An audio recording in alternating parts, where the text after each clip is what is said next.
0% commission, low and fair prices. Download Volta app now. Enjoy Voltastic rides. నమస్తే, welcome to Suman TV. నా పేరు Teju. Present మనతో పాటు ఉన్నారు ప్రముఖ పొలిటికల్ అనలిస్ట్ చందు శ్రీనివాస్ గారు. నమస్తే సార్. నమస్కారం అండి. ఏపీలో ప్రతిపక్షాల కూటమి ఏకం కాబోతోందా? ఇప్పటికే తెలిసిన టీడీపీ జనసేనతో పాటు బీజేపీ కూడా కలవనుందా? డెఫినెట్గా అండి, అది డౌటే లేదు. మొదటి నుంచి కూడా మీకు టీవీలో అనేక ఇంటర్వ్యూలో కూడా చెప్పడం జరిగింది. ఈ మూడు కలిసే ఎలక్షన్స్కి వెళ్ళబోతున్నాయి. ఎందుకంటే అవతల జగన్మోహన్ రెడ్డి గారిని ఎదుర్కోవాలంటే టీడీపీ జనసేన బీజేపీ కలవాల్సిందే. అది మొదటి నుంచి పొత్తు పొడవాలని పవన్ కళ్యాణ్ గారు కోరుకుంటున్నారు. ఢిల్లీ పెద్దలను కూడా ఒప్పించాడు. దాంట్లో భాగంగానే గతంలో బీజేపీ పెద్దలతో చంద్రబాబు నాయుడు గారు కలిసి వచ్చారు. ఆ తర్వాత వాళ్ళకున్న బిజీ షెడ్యూల్ ద్వారా పవన్ కళ్యాణ్ గారు వెళ్తారనుకున్నారు, వాయిదా పడింది. ఈరోజు డెఫినెట్గా పవన్ కళ్యాణ్ గారు కూడా ఈవినింగ్ వెళ్ళొచ్చు అని చెప్పంటున్నారు. ఇదే సమయంలో పురంధేశ్వరి గారిని కూడా పిలవడం జరిగింది. ఇవన్నీ పరిణామాలన్నీ కూడా వాడివేడిగా జరుగుతున్నాయి. డెఫినెట్గా ఈ మూడు కూటమిలు కలిసే ముందుకెళ్తాయి ఆంధ్రప్రదేశ్లో. ఓకే.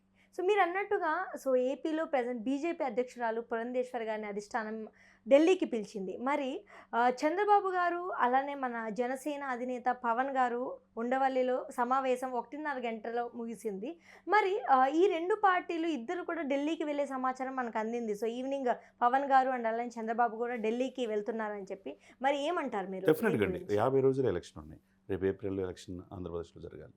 ఒకవైపు ఎమ్మెల్యే ఎంపీ ఎలక్షన్స్ రెండు ఉన్నాయి.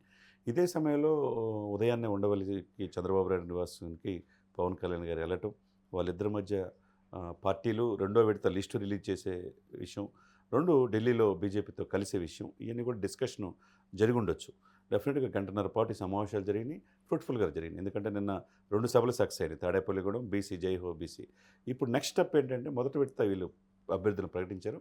రెండో విడత అభ్యర్థులు ఎలా ప్రకటించాలనేది వాళ్ళిద్దరి మధ్య జరిగి ఉండొచ్చు గంటన్నరలో.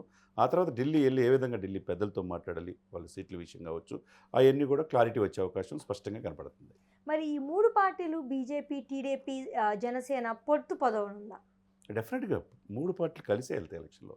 ఎందుకంటే ఈరోజు పురంధేశ్వరి గారిని కూడా పిలవటం, దాంట్లో భాగంగా వాళ్ళ సీట్ల విషయంలో అధిష్టానం పెద్దలతో డిస్కషన్ చేయటం. ఆమె అధ్యక్షురాలు కాబట్టి ఆమె సుపీరియర్. ఆంధ్రప్రదేశ్లో పరిస్థితులు ఏంది, ఏ విధంగా జనసేన టీడీపీతో వెళ్తే ఎలా ఉంటుంది పార్టీకి అనేది ఆ ఫీడ్బ్యాక్ అధ్యక్షురాలుగా ఢిల్లీ పెద్దలు అడిగే అవకాశం ఉంది. ఆల్రెడీ వాళ్ళ సమాచారం వాళ్ళకు ఉంది.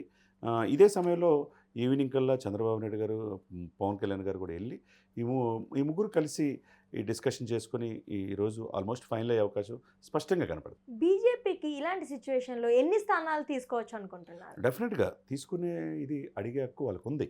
ఎందుకంటే దేశవ్యాప్తంగా బీజేపీ హవా కొనసాగుతుంది. ఏ సర్వేలు చూసినా, mood of India today survey చూసినా, ఏ సర్వేలు చూసినా మరలా మూడోసారి మోదీ గారే ఈ దేశానికి ప్రధానమంత్రి అవుతాడనేది స్పష్టంగా కనబడుతుంది. అదేవిధంగా అన్ని రాష్ట్రాలు దాదాపు ఆల్మోస్ట్ 24 రాష్ట్రాల్లో బీజేపీ అధికారంలోకి ఉన్నది. ఇకపోతే దక్షిణ భారతదేశాలు ముఖ్యంగా ఆంధ్రప్రదేశ్, తెలంగాణ, తమిళనాడు మీద, కర్ణాటక మీద దృష్టి పెట్టారు. దాంట్లో బాగా ఏ చిన్న అవకాశాన్ని వాళ్ళు వదులుకునే పరిస్థితి లేదు. పవన్ కళ్యాణ్ గారిని ఆల్మోస్ట్ ఎన్డీఏలో మిత్రపక్షంగా తీసుకున్నారు. ఆయన చరిష్మాని మనం పలు సందర్భాల్లో మోదీ గారు కూడా ప్రశంసించారు. నాతో నా పక్కనున్నాడు నా సోదరుడు పవన్ కళ్యాణ్ అన్నారంటే దక్షిణ భారతదేశంలో పవన్ కళ్యాణ్ని ఎన్డీఏలో కీలక పాత్ర పోషించబోతున్నారు.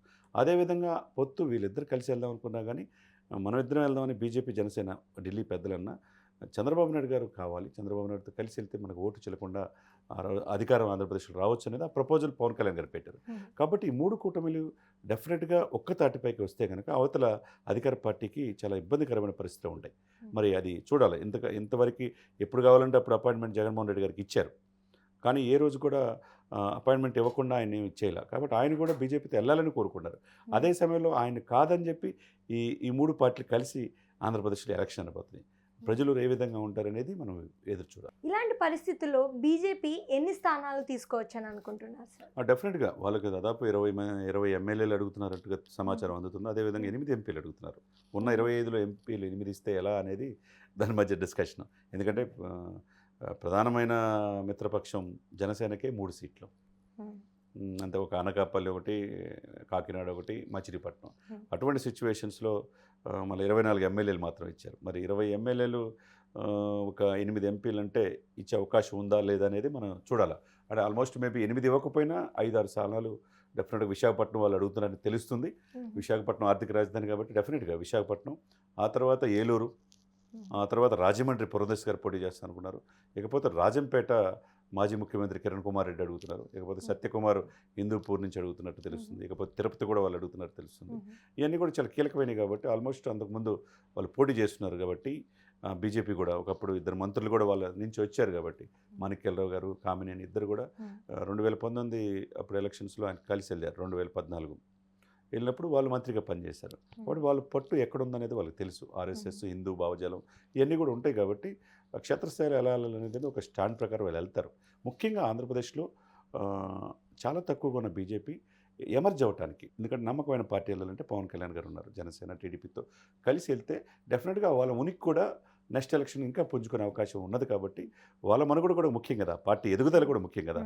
కాబట్టి 20 స్థానాలు అడగొచ్చు, అడిగితే 10-15 స్థానాల్లో ఎమ్మెల్యేలు డెఫినెట్గా బీజేపీకి వచ్చే అవకాశం ఉంది. 10 స్థానాలు తక్కువ కాకుండా వస్తాయి.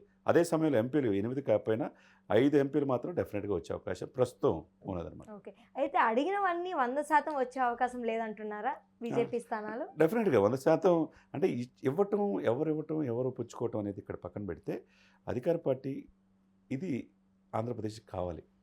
వాళ్ళు అధికారంలో వస్తేనే ఆంధ్రప్రదేశ్లో స్పెషల్ స్టేటస్కి నిధులు వస్తాయి. అదేవిధంగా పోలవరం పూర్తవుద్ది, అదేవిధంగా ఇండస్ట్రీస్ వస్తాయి. కాబట్టి అధికార పార్టీతో సెంటర్లో ఏదైతే అధికారంలో ఉంటుందో ఆంధ్రప్రదేశ్ తీసుకోవాలి. ఎందుకంటే గతంలో 20 మంది ఎంపీలు ఇవ్వండి నేను స్పెషల్ స్టేటస్ తీసుకోవచ్చని ముఖ్యమంత్రి గారు చెప్పారు, తీసుకురాలేపాడు. ఆయన తేలేదు, అడగలేదు, ఇయ్యలేదు. కాబట్టి ఇప్పుడు పవన్ కళ్యాణ్ గారి రూపేణ మోదీ గారికి సన్నిహిత సంబంధాలు ఉన్నాయి కాబట్టి సెంటర్లో అదే అధికారంలో వస్తుంది. కాబట్టి వాళ్ళు అడిగిన సీట్లు ఇవ్వాల్సిన బాధ్యత ఈ కూటమికి కూడా ఉంటుంది. ఎందుకంటే డెఫినెట్గా వాళ్ళతో రేపు బెనిఫిట్ పొందాలి కదా. ఆంధ్రప్రదేశ్లో అమరావతి రాజధాని కావాలన్నా, లేకపోతే పోలవరం పూర్తి కావాలన్నా, స్పెషల్ స్టేటస్ రావాలన్నా ఇవన్నీ కూడా సెంట్రల్తో లింక్ అప్ అయి ఉంటుంది. కాబట్టి వాళ్ళతో సత్సంబంధాలు ఉండాలి. వాళ్ళు అడిగిన సీట్లు ఇవ్వాలి, వాళ్ళని కాదు ఇన్నే ఇస్తానంటానికి లేదు. కాకపోతే అటు ఇటుగా స్నేహపూర్వకంగా ఈ పొత్తు పడిచిద్దనే మనకి స్పష్టంగా తెలుస్తుంది. సో ఇప్పుడు చూస్తున్న పరిస్థితులు బట్టి సో టీడీపీ, జనసేన, బీజేపీ అన్నీ కూడా కలిసి పోటీ చేస్తున్నాయి, ఒక ప్రయత్నంలో వెళ్తున్నాయని మనం చూస్తున్నాము. అవునండి. మరి ఈ కూటమి కొనసాగనుందా, వారి మధ్యలో బ్రేక్ అవనుందా? దీని గురించి మీరు డెఫినెట్గా బ్రేక్ అయ్యే అవకాశాలు ఏమి లేవు. ఎందుకంటే ముందు ఈ 3 పార్టీలు కలవటానికి వాళ్ళ మధ్య పొత్తులు, విధానపరమైన నిర్ణయాలు, సీట్లు, ఉమ్మడి మేనిఫెస్టో ఎలా వెళ్ళాలి, అవతల అధికార పార్టీ అనేక పథకాలతో ఆకర్షణీయంగా ప్రతి ఒక్కళ్ళ మనల్ని పొందుతా బటన్ నొక్కితే పథకాలు వెళ్ళి 90% పథకాలు ఆల్రెడీ ఇచ్చేసాం.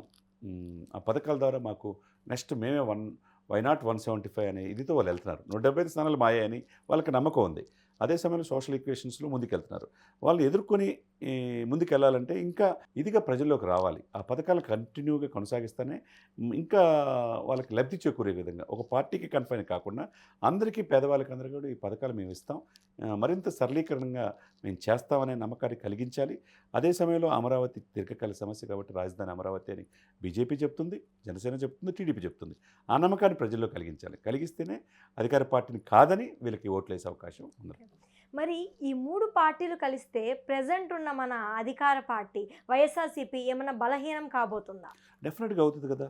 ఈ 3 పార్టీలు కలిసి ఇప్పుడు దాకా ఎప్పుడు కావాలంటే అప్పుడు అపాయింట్మెంట్ అధికార పార్టీ ముఖ్యమంత్రి గారికి ఇస్తున్నారు. కానీ ఇప్పుడు ఉన్న పరిస్థితుల్లో అదే ముఖ్యమంత్రి గారిని వీళ్ళు విమర్శించాలి. ఎందుకంటే మీరు ఏది అడగలేదు, మేము వీలైపోయాం. అదే సమయంలో మీరు ఎందుకు పోలవరం పూర్తి చేయలేకపోయారు, ఎందుకు నిధులు దారిమరలి, ఎందుకు కాగ్ నివేదిక ప్రకారం 1,00,000 కోట్లు వేరే డైవర్ట్ అయినాయి, ఇట్లాంటివన్నీ కూడా క్వశ్చన్లు. ఎందుకంటే పురంధేశ్వరి గారు ఆల్రెడీ ప్రశ్నిస్తున్నారు. గత ప్రభుత్వం 2.5 లక్షల కోట్ల అప్పుతో చంద్రబాబు నాయుడు గారు దిగిపోయినప్పుడు మీరు 8 లక్షల కోట్ల అప్పు పెరిగిపోయింది, ఇప్పుడు 10 లక్షల కోట్ల అప్పు పెరిగిపోయింది, ఇదంతా కారణం మీరు కాదా, మద్యం ఏర్లై పారుతుంది, బెల్ట్ షాపులు ఎక్కువ ఉన్నాయి అని చెప్పి పురంధేశ్వరి గారు ప్రత్యక్షంగానే విమర్శిస్తున్నారు. ఇదే సమయంలో అవన్నీ కూడా వీళ్ళకి ఉపయోగపడే అవకాశం ఉన్నది. జగన్మోహన్ రెడ్డి గారు ఏ విధంగా ఎదుర్కొంటాడో, ఎందుకంటే నెక్స్ట్ అదే ఆయనే అధికారంలో వస్తాడు కాబట్టి ఏ విధంగా వీళ్ళని ఎదుర్కొంటారో మనం వేచి చూడాలి. ఖచ్చితంగా సార్. Thank you.